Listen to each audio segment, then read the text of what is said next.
November 30th, 2022, I'm Larissa, and we are reading To a God Unknown, Chapter 22. In January, there was a time of shrill cold winds and mornings when the frost lay on the ground like a light snow. The cattle and horses ranged the hillsides, picking up forgotten wisps of grass, reaching up to nibble on live oak leaves, and finally they moved in and stood all day about the fenced haystacks. Morning and night Joseph and Thomas pitched hay over the fence to them and filled the troughs with water. And when the stock had eaten and drunk, they stood about watching for the next feeding. The hills were picked clean. The earth grew more gray and lifeless every week, and the haystacks dwindled. One was finished, and another started, and it melted too, under the appetites of hungry cows.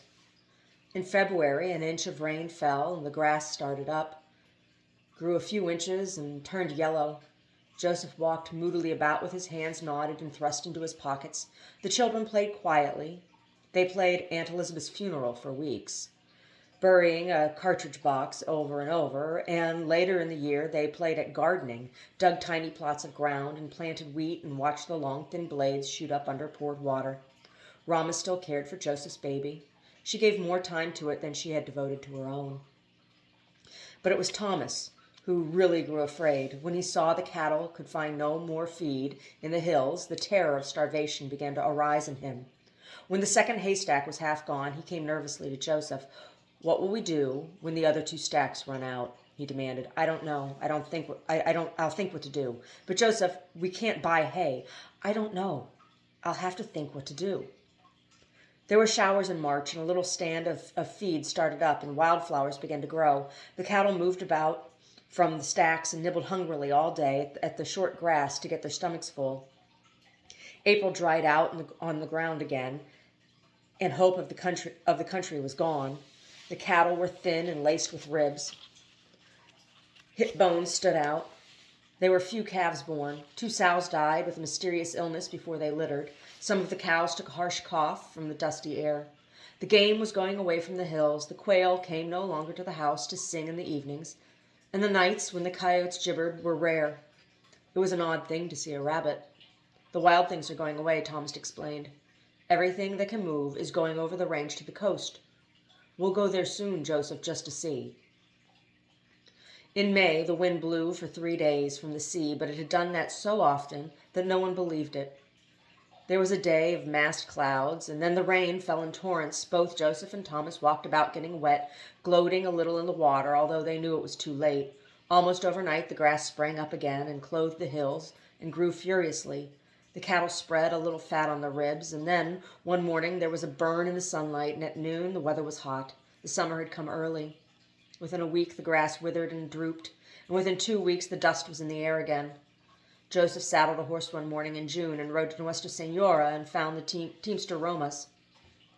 Romas came out into his chicken yard and sat on a wagon tongue and played with a bull whip while he talked.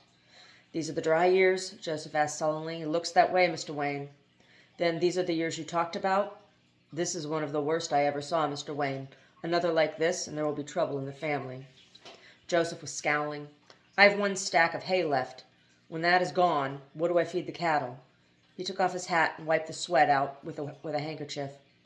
Romas snapped his bullwhip, and the popper spat up the dirt like an explosion. And then he hung the whip over his knee and took tobacco and papers from his vest and rolled a cigarette. "If you can keep your cows until next winter, you may save them. If you haven't enough hay for that, you'll have to move them, or they'll starve. The sun won't leave the straw." "Can't I buy hay?" Joseph asked. Romas chuckled. "In 3 months a bale of hay will be worth a cow." Joseph sat down on the wagon tongue beside him and looked at the ground and picked up a handful of the hot dust. "Where do people drive the stock?" he asked finally. Romas smiled. "That's a good time for me. I drive the cattle. I'll tell you, Mr. Wayne, this year has hit not only this valley, but the Salinas Valley beyond. We won't find grass this side of San Joaquin River." "But that's over 100 miles away." Romas picked up the bullwhip from his lap again. "Yes, over 100 miles, he said. "And if you haven't much hay left, you better start the herd pretty soon while they have the guts to go." Joseph stood up and walked toward his horse. Romas walked beside him. I remember when you came, Roma said quietly. I remember when I hauled the lumber to your place. You said the drought would never come again. All of us who lived here and were born here know it will come again. Suppose I sell all my stock and wait for the good years. Romas laughed loudly at that. Man, you aren't thinking. What does your stock look like? It's pretty poor, Joseph admitted. Fat beef is cheap enough, Mr. Wayne. You couldn't sell Nuestra Senora beef this year. Joseph untied his lead rope and slowly mounted. I see. Drive the cows then or lose them. Looks that way, Mr. Wayne. And if I drive them, how many do I lose? Roma scratched his head and pretended to be thinking. Sometimes half, sometimes 2/3, sometimes all of them. Joseph's mouth tightened as though he had been struck. He lifted his reins and moved his spurred boot and toward the horse's belly. Do you remember my boy Willie? Romas asked. He drove one of the teams when we brought the lumber. Yes, I remember. How is he? He's dead, said Romas. And then in a shamed voice, he hung himself. Why, I hadn't heard. I'm sorry. Why did he do that? Romas shook his head bewilderedly. I don't know, Mr. Wayne. He never was very strong in the head. He smiled up at Joseph. That's a hell of a way for a father to talk. And then, as though he spoke to more than one person, he looked at the spot beside Joseph. I'm sorry I said a thing like that. Willie was a good boy. He never was very well, Mr. Wayne. I'm sorry, Romas, Joseph said. And then he continued, I may be needing you to drive stock for me. The spur lightly touched the horse, and Joseph trotted off toward the ranch. He rode slowly home along the banks of the dead river. The dusty trees, ragged from the sun's flame, cast very little shade on the ground. Joseph remembered how he had ridden out in a dark night and flung his hat and quirt away to save a good moment out of a tide of moments. And he remembered how thick and green the brush had been under the trees, and how the trees of the hills bowed under the weight of seed, and how the hills were heavy-coated as a fox's back. The hills were gaunt now. Here was a colony from the southern desert, come to try out the land for a future spreading of the desert's empire. The horse panted in the heat, and the sweat dripped from the cowlick in the center of its belly. It was a long trip, and there was no water on the way. Joseph didn't want to go home, for he was feeling a little guilty at the news he carried. This would break up the ranch and leave it abandoned to the sun and to the desert's outposts. He passed a dead cow with pitifully bared sides, and with a stomach swelled to bursting with gas of putrefaction. Joseph pulled his hat down and bent his head so that he might not see the picked carcass of the land. It was late afternoon when he arrived. Thomas had just ridden in from the range. He walked excitedly to Joseph, his red face drawn. I found 10 dead cows, he said. I don't know what killed them. The buzzards are working on them. He grasped Joseph's arm and shook it fiercely. They're over the ridge there. In the morning there will only be a little plot of bones. Joseph looked away from him in shame. I'm failing to protect the land, he thought sadly. The duty of keeping life in my land is beyond my power. Thomas, he said, I rode down to town today for the news of the country. Is it all this way? Thomas demanded. The water in the well is low. Yes, all this way. We'll have to move the cows over 100 miles. There's pasturage along the San Joaquin. Christ, let's get 'em moving then, Thomas cried. Let's get out of this bastard valley, this double-crossing son of a bitch. I don't want to come back to it. I can't trust it anymore. Joseph shook his head slowly. I keep hoping something may happen. I know there's no chance. A heavy rain wouldn't help now. We'll start the cows next week. Why wait for next week? Let's get 'em ready tomorrow. Joseph tried to soothe him. This is a week of heat. It may be a little cooler next week. We'll have to feed them up so they can make the trip. Tell the men to pitch out more hay. Thomas nodded. I hadn't thought about the hay. Suddenly his eyes brightened. Joseph, we'll go over the range to the coast while the men are feeding up the cows. We'll get a look at some water before we start riding in the dust. Joseph nodded. Yes, we can do that. We can go tomorrow. They started in the night to get ahead of the sun. They headed their horses toward the dark west and let the horses find the trail. The earth still radiated heat from the day before, and the hillsides were quiet. The ringing of hooves on the rocky trail splashed uneasy sounds in the quietness.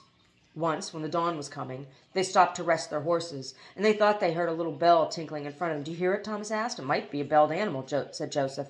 It isn't a cow bell. It sounds more like a sheep bell. We'll listen for it when the daylight comes. The day's heat started when the sun appeared. There was no cool dawn. A few grasshoppers rattled and snapped through the air. The cooked bay trees spiced the air, and drops of sweet, heavy juice boiled out of the greasewood. And the men rode up the steep slope. The trail grew more rocky and the earth more desolate. Everywhere the bones of the earth struck through and flung the dazzling light away. A A snake rattled viciously in the path ahead. Both horses stopped stiffly in their tracks and backed away. Thomas reached down and slipped a carbine from the saddle and scabbard under his leg. The gun crashed, and the thick snake's body rotated slowly around its crushed head. The horse turned downhill to rest and closed their eyes against the cutting light. A faint whining came from the earth, as though it protested against the intolerable sun. "It makes me sad," Joseph said. "I wish I could be less sad about it." Thomas threw a leg around his saddle horn. "You know what the whole damn country looks like?" he asked. "It looks like a smoking heap of ashes with cinders sticking out." They heard the faint tinkling of the bell again. "Let's see what it is," Thomas said. They turned the horses back uphill. The slope was strewn with green boulders, ruins of perfect mountains that once were, and the trail twisted about among the rocks. "I think I heard that bell go by the house in the night," Thomas said. "I thought it was a dream then, but I remember it now, and I hear it again. We're nearly to the top now." The trail went into a pass of shattered granite, and the next morning the two men looked down on a new fresh world. The downward slope was covered with tremendous redwood trees, and among the great column trunks there grew a wild tangle of berry vines, of gooseberry, of sword ferns, as tall as a man. The hill slipped quickly down, and the sea rose up level with the hilltops. The two men stopped their horses and stared hungrily at the green underbrush. The hills stirred with life. Quail skittered and rabbits hopped away from the path. While the men looked, a little deer walked into an open place, caught their scent, and bounced away. Thomas wiped his eyes on his sleeve. "All the game from our side is here," he said. "I wish we could bring our cattle over, but there isn't a flat place for a cow to stand." He turned about to face his brother. "Joseph, wouldn't you like to crawl under the brush into a damp, cool hollow there and curl up and go to sleep?" Joseph had been staring at the upended sea. "I wonder where the moisture comes from." He pointed to the long, barren sweeps that drooped to the ocean far below. "No grass is there, but here in the creases it's as green as a jungle." And he said, "I've seen the fog heads looking over into our valley. Every night the cool gray fog must lie in these creases in the mountains and leave some of its moisture. And in the daytime it goes back to the sea, and at night it comes again, so that this forest is never kept waiting, never. Our land is dry and there's no help for it, but here, I resent this place, Thomas."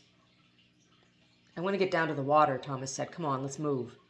They started down the steep slope on the trail that wound among the columns of the redwoods, and the brambles scratched at their faces. Part of the way down they came to a clearing, and in it 2 packed burros stood with drooping heads, and an old white-bearded man sat on the ground in front of them. His hat was in his lap, and his damp white hair lay plastered against his head. He looked up at the two with sharp, shiny black eyes. He held one nostril shut and blew out of the other, and then reversed and blew again. "I heard you coming a long way back," he said, and he laughed without making a sound. "I guess you heard my burro bell. It's a real silver bell my burro wears. Sometimes I let one wear it, and sometimes the other." He put on his hat with dignity and lifted his beaked nose like a sparrow. "Where are you going, down the hill?" Thomas had to answer, for Joseph was staring at the little man in curious recognition. "We're going to camp on the coast," Thomas explained. "We'll catch some fish, and we'll swim if the sea is calm." "We heard your bell a long way back," said Joseph. "I've seen you somewhere before." He stopped suddenly in embarrassment, for he knew he had never really seen the old man before at all. "I live over to the right on a flat," the old man said. "My house is 500 feet above the beach." He nodded at them impressively. "You shall come to stay with me. You will see how high it is." He paused, and a secret hesitant mist settled over his eyes. He looked at Thomas and then looked long at Joseph. "I guess I can tell you," he said. "Do you know why I live out there on the cliff?" "I've only told the reason to a few. I'll tell you because you're coming to stay with me." He stood up, the better to deliver his secret. "I'm the last man in the western world to see the sun. After it has gone to everyone else, I see it for a little while. I see it every night for 20 years. Except when the fog was in or the rain was falling, I've seen the sun set." He looked from one to the other, smiling proudly. "Sometimes," he went on, "I go to town for salt and pepper and thyme and tobacco. I go fast. I start after the sun is set, and I'm back before it sets again. You shall see tonight how it is." He looked anxiously at the sky. "It's time to be going. You follow after me while I'll kill a little pig and we'll roast it for dinner. Come, follow after me." He started at a half run down the trail, and the burros trotted after him, and the silver bell jingled sharply. "Come," Joseph said, "let's go with him." But Thomas hung back. "The man is crazy. Let him go on." "I want to go with him, Thomas," Joseph said eagerly. "He isn't crazy, not violently crazy. I want to go with him."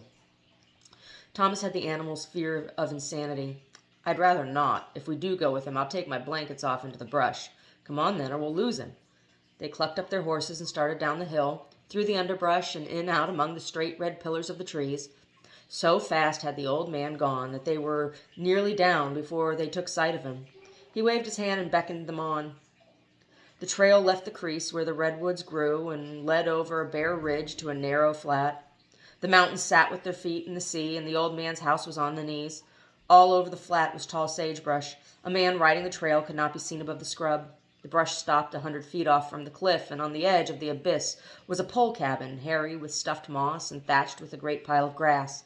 Beside the house there was a tight pig pen of poles, and a little shed, and a vegetable garden, and a patch of growing corn. The old man spread his arms possessively. "Here is my house." He looked at the lowering sun. "There's over an hour yet. See, the hill is blue," he said, pointing. "That's a mountain of copper."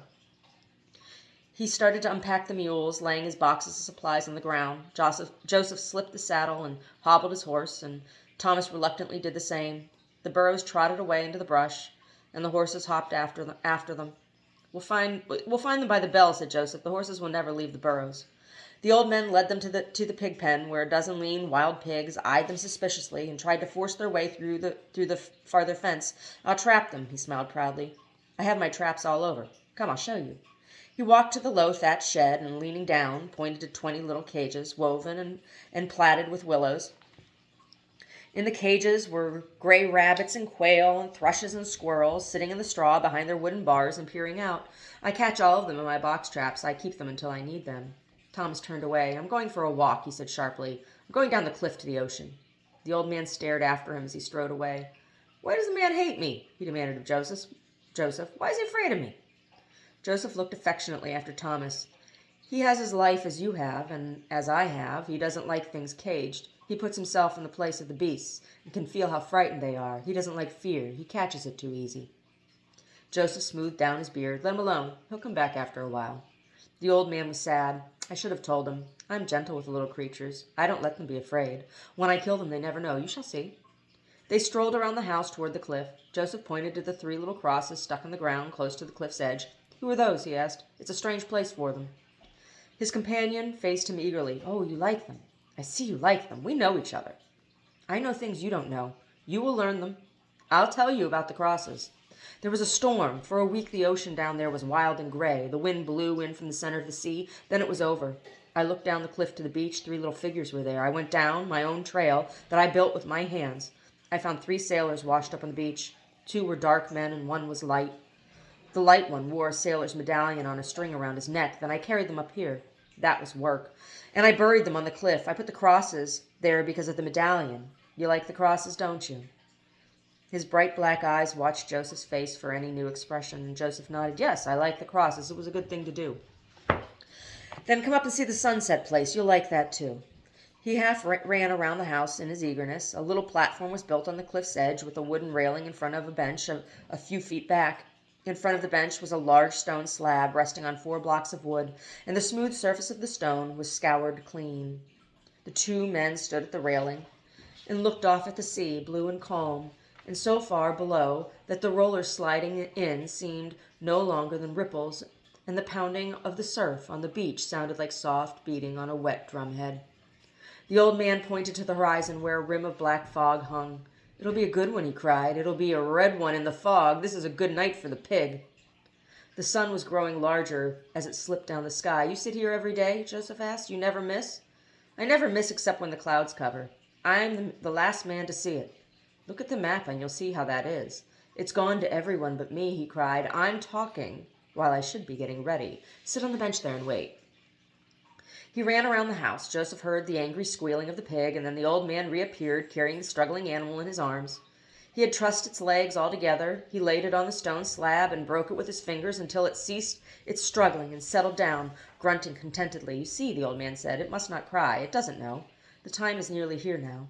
He took a thick, short-bladed knife from his pocket and tried its edge on his palm, and then his left hand stroked the pig's side as he turned to face the sun. It was rushing downward toward the far-off rim of fog, and it seemed to roll in a sack of lymph. "I was just in time," the old man said. "I like to be a little early." "What is this?" Joseph demanded. "What are you doing with the pig?" The old man put his fingers to his lips. Hush, I'll tell you later. Hush now. Is it a sacrifice? Are you sacrificing the pig? Joseph asked. Do you kill a pig every night? Oh, no, I have no use for it. Every night I kill some little thing, a bird, a rabbit, or a squirrel. Yes, every night some creature. Now it's nearly time. The sun's edge touched the fog. The sun changed its shape. It was an arrowhead, an hourglass, a top. The sea turned red, and the wave tops became long blades of crimson light. The old man turned quickly up to the table. Now, he said, and cut the pig's throat. The red light bathed the mountains and the house. Don't cry, little brother. He held down the struggling body. Don't cry. If I have done this right, you will be dead when the sun is set. The struggling grew weaker. The sun was a flat cap of red light on the fog wall, and then it disappeared, and the pig was dead. Joseph had been sitting tensely on his bench, watching the sacrifice. What has this man found, he thought, out of his experience? He has picked out the thing that makes him happy. He saw the old man's joyful eyes, saw how in the moment of death he became straight and dignified and large. This man has discovered a secret, Joseph said to himself. He must tell me if he can. His companion sat on the bench beside him now and looked out to the edges of the sea where the sun had gone, and the sea was dark and the wind was whipping it to white caps. Why do you do this? Joseph asked quietly. The man jerked his head around. Why? He asked excitedly. And then he grew more calm. No, you aren't trying to trap me. Your brother thinks I'm crazy, I know. That's why he went to walk. But you don't think that. You're too wise to think that. He looked out on the darkening sea again. You really want to know why I watch the sun, why I kill some little creature as it disappears? He paused and ran his lean fingers through his hair. I don't know, he said quietly. I've made up reasons, but they aren't true. I've said to myself, the sun is life. I give life to life. I make a symbol of the sun's death. When I made these reasons, I knew they weren't true. He looked around for corroboration. Joseph broke in. These were words to clothe a naked thing, and the thing is ridiculous in clothes. You see it. I gave up the reasons. I do this because it makes me glad. I do it because I like to. Joseph nodded eagerly. You would be uneasy if it were not done. You would feel that something was left unfinished. Yes, the old man cried loudly. You understand it. I tried to tell it once before. My listener couldn't see it. I do it for myself. I can't tell that it does not help the sun. I can't tell that it does not help the sun, but it is for me. In the moment, I am the sun. Do you see? I, through the beast, am the sun. I burn in the death. His eyes glittered with excitement. Now you know. Yes, Joseph said, I know now. I know for you. For me, there's a difference that I don't dare think about yet, but I will think about it. The thing did not come quickly, the old man said. Now it is nearly perfect. He leaned over and put his hands on Joseph's knees. Sometime it will be perfect. The sky will be right, the sea will be right, and my life will reach a calm, level place. The mountains back there will tell me when it is time. Then will be the perfect time, and it will be the last. He nodded gravely at the slab where the dead pig lay. When it comes, I myself will go over the edge of the world with the sun. Now you know. In every man, this thing is hidden. It tries to get out, but a man's fears distort it. He chokes it back. What does get out is change, blood on the hands of a statue, emotion over the story of an ancient torture, the giving or drawing of blood and copulation. Why, he said, I've told the creatures in the cages how it is. They are not afraid. Do you think I'm crazy? He demanded. Joseph smiled. Yes, you're crazy. Thomas says you are.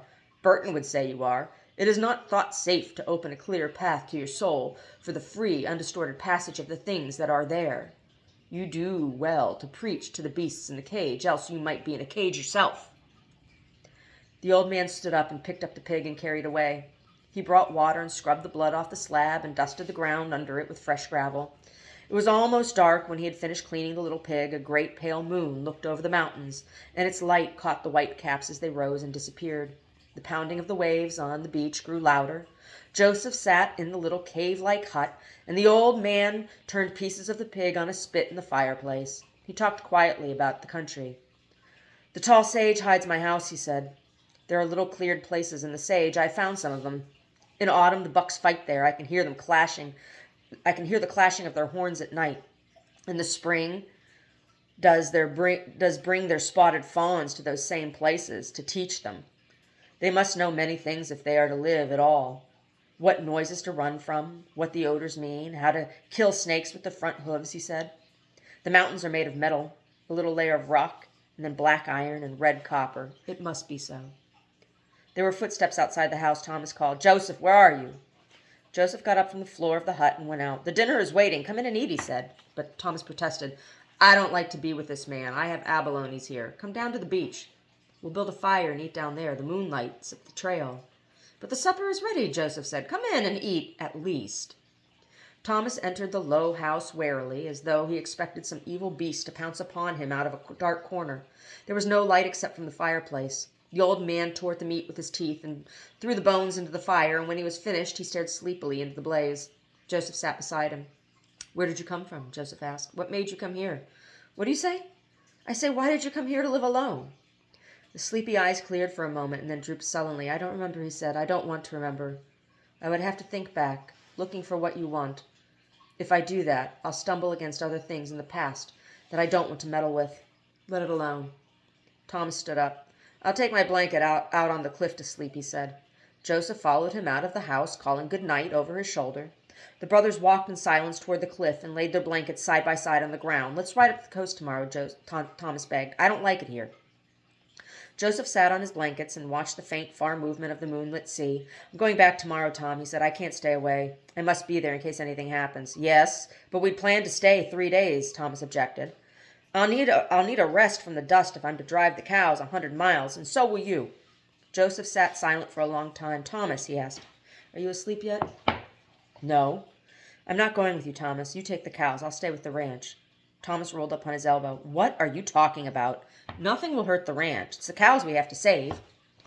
"You take the cows," Joseph repeated. "I can't go away. I've thought of going.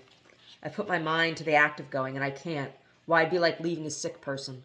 Thomas grunted. "Leaving a dead body, and there's no harm in that." "It isn't dead," Joseph protested. "The rain will come next winter, and in the spring the grass will be up, and the river will be flowing. You'll see, Tom.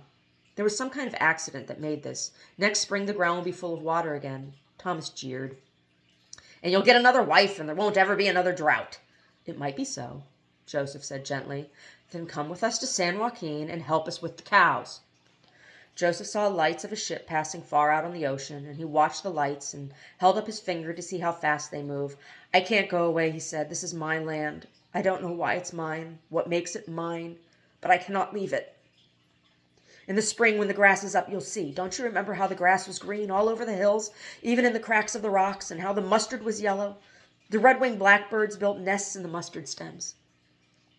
"I remember it," Thomas said truculently. "And I remember how it was this morning, burnt to a cinder and picked clean. Sure, I remember the circle of dead cows. I can't get out too quickly. It's a treacherous place."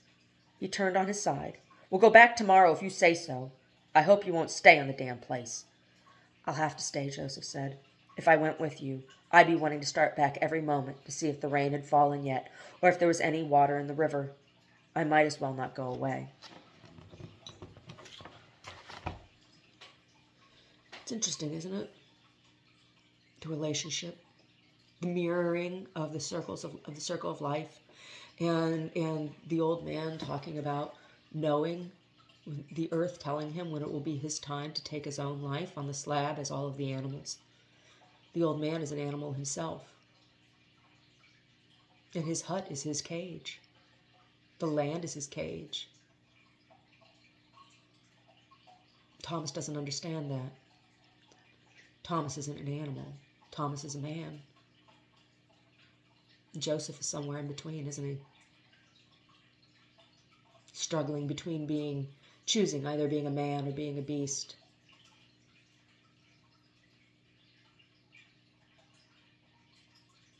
Held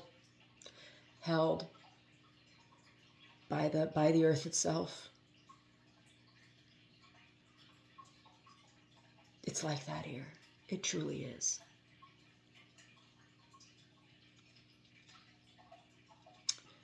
That's why people fight so fervently for California. There is a magnetism to the land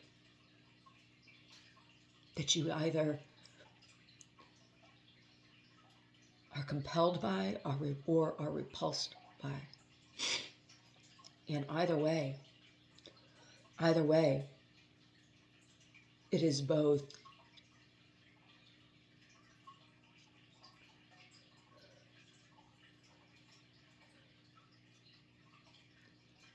For it's neither good or evil. It's all things.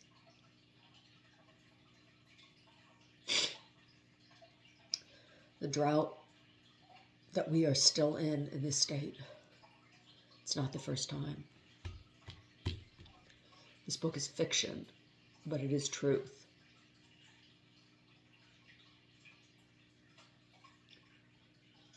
Oh.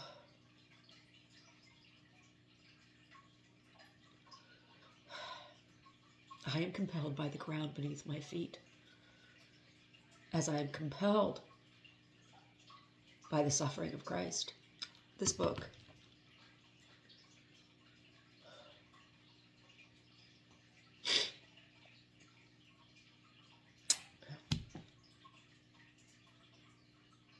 God is truly unknown. Oh my God. I can't talk about it anymore. Anyway.